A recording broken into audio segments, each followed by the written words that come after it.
दोस्तों, पुस्तक है रिच डैड पुअर डैड और इसका लेसन चल रहा है अमीर लोग पैसे का आविष्कार करते हैं। इस लेसन का आज तीसरा भाग है। आइए आगे। आज 1997 में जब मैं यह पुस्तक लिख रहा हूँ तो बाज़ार की स्थितियाँ 5 साल पहले की स्थिति से पूरी तरह अलग हैं। फीनिक्स का रियल एस्टेट बाज़ार पूरे अमेरिका की ईर्ष्या का केंद्र बना हुआ है। जो घर उस समय हमने $60,000 में बेचे थे, आज उनकी कीमत $1,10,000 हो चुकी है।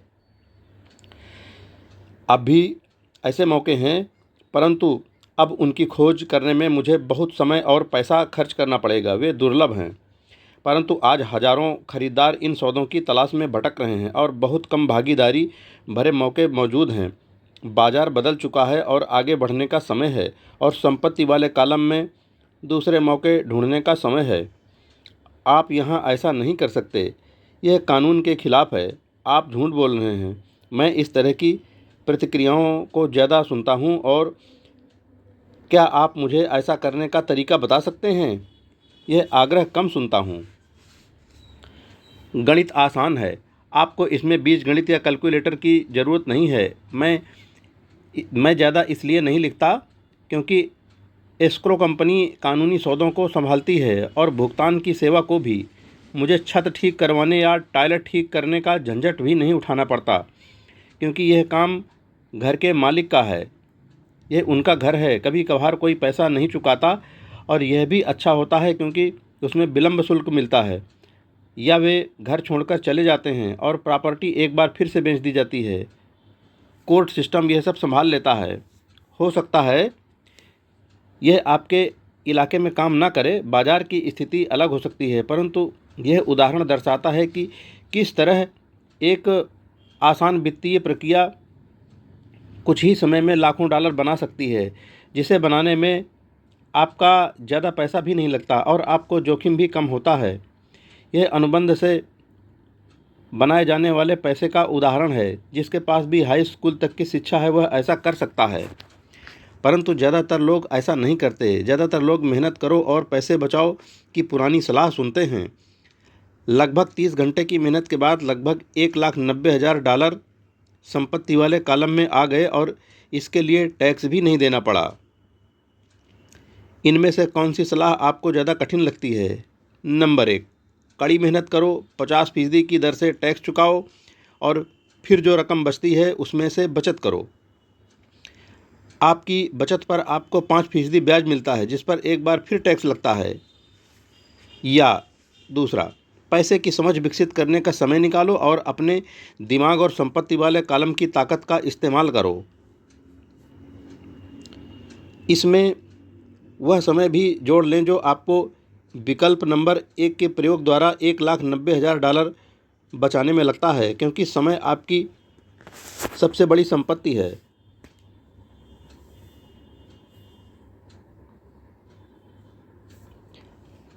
अब आप समझ सकते हैं कि मैं क्यों चुपचाप अपना सिर हिलाता हूँ जब मैं लोगों को यह कहते सुनता हूँ, मेरा बच्चा स्कूल में अच्छी पढ़ाई कर रहा है, मैं उसे अच्छी शिक्षा मिल रही है। यह अच्छी शिक्षा हो सकती है, परंतु क्या यह पर्याप्त है?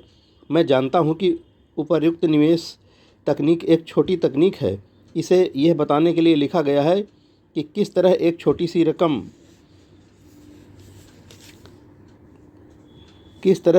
सी रकम बड़ी रकम में बदल सकती है। यह एक बार फिर मेरी सफलता बताती है कि मजबूत वित्तीय नींव कितनी महत्वपूर्ण होती है, जो मजबूत वित्तीय शिक्षा से शुरू होती है। मैंने इसे पहले कहा है और यह इतना महत्वपूर्ण है कि मैं इसे एक बार फिर दोहराना चाहता हूँ।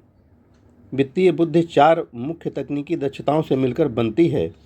नंबर 1, वित्तीय साक्षरता, अंकों को पढ़ने की योग्यता। नंबर 2, निवेश की रणनीति, धन द्वारा धन कमाने का विज्ञान। तीसरा, बाजार, मांग और पूर्ति। अलेक्जेंडर ग्राहम बेल ने बाजार को वह दिया जो उसे चाहिए था। यही बिल गेट्स ने भी किया।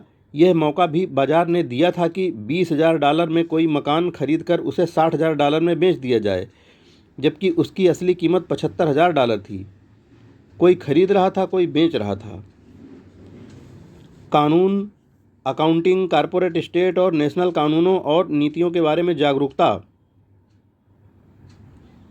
फिर से, कानून, अकाउंटिंग, कॉर्पोरेट स्टेट और नेशनल कानूनों और नीतियों के बारे में जागरूकता। मैं नियमों के भीतर रहकर खेलने की सलाह देता हूँ।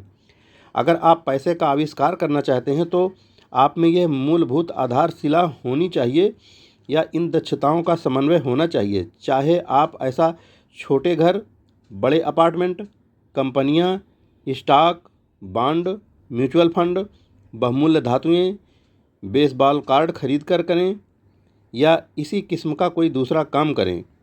1996 तक रियल एस्टेट मार्केट सुर्खियों में था और हर कोई इसमें जा रहा था। स्टॉक मार्केट में भी बूम हो रहा था और हर कोई उसमें जा रहा था।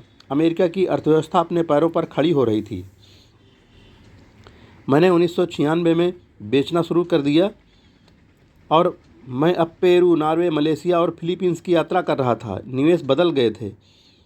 जहाँ तक खरीदारी का सवाल था, अब यह रियल एस्टेट बाज़ार से बाहर थे। अब मैं अपनी संपत्ति वाले कॉलम के भीतर आंकड़ों को बढ़ते देखता हूं और शायद इस साल के आखिर में बेचना शुरू कर दूंगा। यह कांग्रेस द्वारा पारित किए जाने वाले कानूनी परिवर्तनों पर निर्भर करता है। मैं आशा करता हूं कि 6 छोटे घरों के सौदों को बेच दूंगा और $40,000 के नोट को धन में बदल लूँगा। मुझे अपने अकाउंटेंट को बुलाकर उसे कहना पड़ेगा कि वह इतनी रकम के लिए तैयार हो जाए और इसे टैक्स से बचाने के लिए तरीके खोजे। मैं सिर्फ आपको इतनी सी बात बताना चाहता हूँ कि निवेश आते जाते रहते हैं, मार्केट घटता बढ़ता रहता है, अर्थव्यवस्थाएं सुधरती बिगड़ती रहती हैं। दुनिया आपको हर दिन ज़िंदगी के अनूठे अवसर देती रहती है, आपकी ज़िंदगी के हर दिन, परंतु प्रायः हम उन्हें देख नहीं पाते हैं, लेकिन वे वहाँ होते हैं। और दुनिया जितनी ज़्यादा बदलती है और टेक्नोलॉजी जितनी ज़्यादा बदलती है, आपके और आपके परिवार के लिए स्थायी आर्थिक सुरक्षा के लिए उतने ही ज़्यादा मौके होते हैं। तो अपनी फाइनेंशियल बुद्धि को विकसित करने का झंझट क्यों उठाया जाए? एक बार फिर मैं यही कहूँगा कि आप ही इसका जवाब दे सकते हैं। मैं बताना चाहता हूँ कि मैं क्यों इसे सीखता और विकसित करता हूँ। मैं ऐसा इसलिए करता हूँ क्योंकि मुझे पता है कि परिवर्तन हो रहे हैं और होने वाले हैं। मैं परिवर्तनों का स्वागत करना चाहता हूँ और अतीत से चिपके रहने नहीं चाहता। मैं जानता हूँ कि मार्केट में ज्वार आएगा और मार्केट में भाटा भी आएगा। मैं लगातार अपनी फाइनेंशियल बुद्धि को विकसित करना चाहता हूँ क्योंकि मार्केट में हर परिवर्तन पर कुछ लोग अपनी नौकरियों के लिए अपने घुटने टेक कर भीख मांगेंगे। इसी समय कई दूसरे लोग ज़िंदगी द्वारा दिए गए नींबुओं को लेकर उन्हें करोड़ में बदल लेंगे। और हमें यह नहीं भूलना चाहिए कि हमें कभी कभार ज़िंदगी नींबू दे देती है। यही फाइनेंशियल बुद्धि है। मुझसे अक्सर पूछा जाता है कि मैंने नींबुओं को किस तरह करोड़ में बदला है। व्यक्तिगत रूप से मैं व्यक्तिगत निवेशों के कई और उदाहरण देने में झिझकता हूँ। मैं इसलिए झिझकता हूँ क्योंकि मुझे डर है कि मुझे बड़बोला या अपनी सेखी बघारने वाला कहा जाएगा। यह मेरा इरादा नहीं है। मैं सिर्फ इसलिए उदाहरण देता हूँ ताकि उसके अंकों और समयावधि से सच्ची और आसान घटनाओं को बताया जा सके। मैं उदाहरण इसलिए देता हूँ ताकि आपको यह बता सकूँ कि यह आसान है, यह ज़्यादा आसान है अगर आप फाइनेंशियल बुद्धि के 4 स्तंभों के जानकार हैं। व्यक्तिगत रूप से मैं फाइनेंशियल बुद्धि के लिए 2 मुख्य साधनों का इस्तेमाल करता हूँ, रियल एस्टेट और छोटे स्टॉक्स में। रियल एस्टेट को अपनी नींव की तरह इस्तेमाल करता हूँ। हर दिन मेरी प्रॉपर्टीज़ कैश फ्लो प्रदान करती हैं और उनका मूल्य बढ़ता जाता है। छोटी पूंजी के स्टॉक्स को तेज़ बढ़ोतरी के लिए इस्तेमाल किया जाता है। मैं अपने द्वारा की गई हर चीज़ की अनुशंसा नहीं करता। उदाहरण केवल उदाहरण ही हैं। अगर अवसर बहुत जटिल हैं और मैं निवेश को नहीं समझ पाता हूँ तो निवेश नहीं करता हूँ। पैसे के बारे में निर्णय लेने में हमें केवल साधारण गणित और कॉमन सेंस की ज़रूरत होती है। उदाहरणों का प्रयोग निम्न 5 कारणों से किया जाता है। नंबर 1, लोगों को ज़्यादा सीखने के लिए प्रेरित करने के लिए। नंबर 2, लोगों को यह बताने के लिए कि अगर नींव मजबूत है तो पैसे का महल बनाना आसान है। नंबर 3, यह बताने के लिए कि कोई भी ढेर सारा पैसा बना सकता है। नंबर 4, यह दिखाने के लिए कि आपके लक्ष्यों को हासिल करने से करोड़ों तरीके हैं। यह दिखाने के लिए कि आपके लक्ष्यों को हासिल करने के करोड़ों तरीके हैं। नंबर 5, यह बताने के लिए कि यह कोई रॉकेट विज्ञान नहीं है। 1989 में मैं ऑरेगन के पोर्टलैंड में एक खूबसूरत जगह पर जॉगिंग किया करता था। यह एक उपनगर था जहाँ छोटे छोटे घर बने हुए थे। वे छोटे और सुंदर थे। हर कहीं मुझे बिकाऊ के बोर्ड दिखते थे।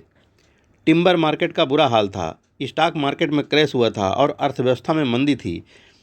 एक सड़क पर मैंने एक बिकाऊ है का बोर्ड देखा जो वहाँ काफ़ी लंबे समय से लगा हुआ था। यह पुराना दिख रहा था। एक दिन उसके पास से जॉगिंग करते समय मेरी मुलाकात इसके मालिक से हो गई जो परेशान दिख रहा था। मैंने पूछा, आपने अपने घर की क्या कीमत लगाई है? मालिक घूमा और कमज़ोर मुस्कुराहट के साथ कहा, आप कीमत लगा लें। यह 1 साल से ज़्यादा समय से बिकाऊ है और अब तक कोई इसे देखने तक नहीं आया है। मैं इसे देखता हूँ, मैंने कहा, और आधा घंटा बाद मैंने इसे $20,000 में ख़रीद लिया, जो इसके द्वारा मांगी गई कीमत से कम थी। यह 2 बेडरूम का छोटा सा सुंदर घर था जिसकी खिड़कियों पर जिंजर ब्रेड का ट्रिम था। यह 1930 में बना था और इसका रंग हल्का नीला था। अंदर एक सुंदर चट्टानी अंगीठी थी और छोटे छोटे 2 बेडरूम थे। यह किराए पर देने के लिए एक आदर्श घर था। मैंने मालिक को $45,000 के घर के लिए $5,000 नकद दिए, जिसकी असली कीमत $65,000 होगी। परंतु दिक्कत सिर्फ इतनी थी कि इसे कोई ख़रीदना नहीं चाहता था। मालिक ने 1 हफ्ते में इसे खाली कर दिया और वह इसे पीछा छुड़ाकर खुश हुआ। मेरा पहला किराएदार वहां आ गया जो एक स्थानीय कॉलेज में प्रोफेसर था। मॉर्टगेज खर्च और मैनेजमेंट फीस चुकाने के बाद हर महीने के आखिर में मेरी जेब में $40 आते थे, जो बहुत बड़ी रकम नहीं थी। 1 साल बाद ओरेगन का रियल एस्टेट बाज़ार मंदी से उबर आया और बढ़ने लगा। कैलिफोर्निया के निवेशकों के पास अपने रियल एस्टेट मार्केट की तेज़ी का बहुत सा पैसा था और अब वे उत्तर दिशा में आकर ओरेगन और वाशिंगटन में खरीदारी कर रहे थे। मैंने उस छोटे घर को कैलिफोर्निया से आए एक युवा दंपत्ति को $95,000 में बेच दिया, जिन्हें यह बहुत सस्ता सौदा लग रहा था। इस सौदे में मुझे लगभग $40,000 का कैपिटल गेन हुआ, जो मैंने 1031 के टैक्स विहीन एक्सचेंज में रख लिए और मैं अपने पैसे को लेकर कोई बड़ी प्रॉपर्टी खरीदने चल दिया। 1 महीने में मुझे बीवरटन ओरेगन में इंटेल प्लांट के पास एक 12 यूनिट का अपार्टमेंट मिल गया। उसके मालिक जर्मनी में रहते थे और उन्हें इसकी कीमत का अंदाज़ा ही नहीं था और एक बार फिर वे इससे पीछा छुड़ाना चाहते थे। मैंने $4,50,000 की इमारत के लिए $2,75,000 का प्रस्ताव दिया। वे $3,00,000 का पर मान गए। मैंने इसे खरीद लिया और इसे 2 साल तक अपने पास रखा। फिर उसी 1031 एक्सचेंज प्रक्रिया का फ़ायदा उठाते हुए मैंने इस इमारत को $4,95,000 में बेच दिया और एरिज़ोना फीनिक्स में एक 30 यूनिट का अपार्टमेंट खरीद लिया। तब तक हम फीनिक्स चले गए थे और हमें वैसे भी इसे बेचना था। पहले जो हाल ऑरेगन के बाज़ार का था, वही मंदी का माहौल फीनिक्स के रियल एस्टेट मार्केट में देखने को मिला। फीनिक्स में 30 यूनिट की अपार्टमेंट इमारत की कीमत $8,75,000 थी, जिसमें से $2,25,000 डाउन पेमेंट था। 30 यूनिटों से आने वाला कैश फ्लो $5,000 प्रति माह से कुछ ज़्यादा था। एरिज़ोना का बाज़ार भी बढ़ने लगा और 1996 में एक कोलोरेडो के निवेशक ने हमें उस प्रॉपर्टी के लिए $12,00,000 देने का प्रस्ताव रखा। मेरी पत्नी और मैं बेचने पर विचार कर रहे थे, परंतु हमने यह देखने का इंतज़ार किया कि क्या कांग्रेस कैपिटल गेन कानूनों में परिवर्तन करेगी। अगर वह करती है तो प्रॉपर्टी की कीमत 15 से 20% तक बढ़ जाएगी। इसके अलावा हर महीने $5000 मिलते रहना अच्छा लगता था। इस उदाहरण में मुद्दे की बात यह है कि किस तरह एक छोटी रकम एक बड़ी रकम में बदली जा सकती है। एक बार फिर मैं ये कहना चाहता हूँ कि इसके लिए फाइनेंशियल स्टेटमेंट्स, निवेश की रणनीति, बाज़ार की समझ और कानूनों की जानकारी होना ज़रूरी है। अगर लोग इन विषयों के बारे में जानकारी नहीं रखते हैं तो स्पष्ट रूप से वे स्टैंडर्ड सलाह का पालन करेंगे जो कहती है कि सुरक्षित खेल खेलना चाहिए और सुरक्षित निवेशों में पैसा लगाना चाहिए। सुरक्षित निवेशों के साथ समस्या यह है कि वे अक्सर बहुत कम मुनाफा देते हैं। उन्हें इतना सुरक्षित बना दिया जाता है कि उनसे मिलने वाला मुनाफा कम हो जाता है। ज़्यादातर बड़े ब्रोकरेज हाउसेज जोखिम भरे सौदों से बचते हैं ताकि वे खुद की और अपने ग्राहकों की सुरक्षा कर सकें, और यह नीति समझदारी की भी है। असली गर्म सौदे नौसिखियों को नहीं दिए जाते। प्रायः सर्वश्रेष्ठ सौदे उन लोगों के लिए सुरक्षित रखे जाते हैं जो इस खेल को अच्छी तरह समझते हैं, और ये सौदे अमीरों को और भी ज़्यादा अमीर बना देते हैं। वैसे भी इस तरह के जोखिम भरे सौदे नौसिखियों के सामने रखना तकनीकी रूप से गैर कानूनी माना जाता है, परंतु ऐसा भी कभी कभार होता है। मैं जितना ज़्यादा परिष्कृत होता जाता हूँ उतने ही अवसर मुझे मिलते जाते हैं। ज़िंदगी में फाइनेंशियल बुद्धि विकसित करने का एक और फ़ायदा ये होता है कि इससे आपके सामने ज़्यादा अवसर आते हैं, और आपकी फाइनेंशियल बुद्धि जितनी ज़्यादा बढ़ती जाती है आपके लिए यह बताना आसान होता जाता है कि कोई सौदा अच्छा है या बुरा।